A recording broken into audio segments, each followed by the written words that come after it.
Abraham was called a friend of God because of his faith and obedience to God's commands. God spoke to Abraham and shared his plans with him, showing a level of intimacy and trust. Abraham's friendship with God is an example for us, showing that we can have a deep and personal relationship with God through faith in Jesus Christ. God began to help Abraham so that he came to have great flocks of sheep and other animals and hundreds of servants, but he and Sarah did not have any children of their own. When Abraham was 99 years old, Jehovah said, "I promise that you will become father to many nations of people."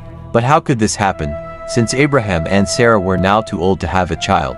When Abraham was 100 years old and Sarah was 90 years old, they had a baby boy named Isaac. God had kept his promise. Joseph, the favored son of Jacob, had a special coat made for him, which his brothers envied. They conspired against him, sold him into slavery, and told Jacob that Joseph was dead. But Joseph, in Egypt, rose from being a slave to becoming a trusted advisor to Pharaoh, interpreting dreams and storing food for a great famine.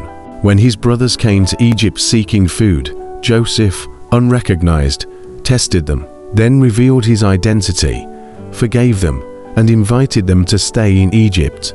This story showcases the themes of jealousy, betrayal, forgiveness, and God's sovereignty, as Joseph's brothers' evil actions ultimately led to Joseph's rise in Egypt and the salvation of many lives, including their own.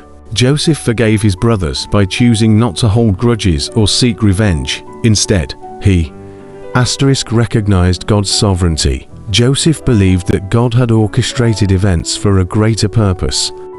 Showed compassion. He saw his brothers' remorse and responded with kindness. Demonstrated selflessness.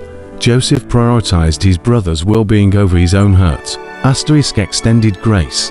He offered them forgiveness, provision, and a new start in Egypt. Through this, Joseph exemplified a powerful example of forgiveness, reflecting God's character and paving the way for reconciliation and redemption in his family.